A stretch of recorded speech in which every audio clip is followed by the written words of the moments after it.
mag-boycott na kayo. As a matter of fact, I'm urging you, make this trip the last in Davao City.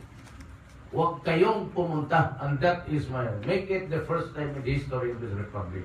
Do not cover me. Kill journalism, stop journalism in this country.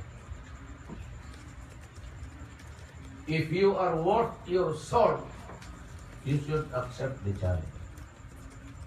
Pagka hindi, mababa na ang tingin ko sa inyo.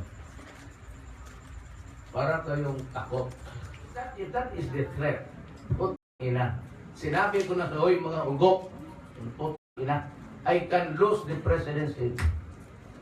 My life, honor, just do not with me. Huwag ninyo akong takot. Boycott. Say kayo, di ba boycott kayo? Huwag na kayo man. Patayin ninyo. I was really translating it. Hala, patayin ninyo ang journalism. They abound the vultures pretending to be journalists. Ang problema dito, every son of a bitch who claims to be journalist makes money out of it, multing money, extorting money from the people, and he is killed and is glorified because he's journalist.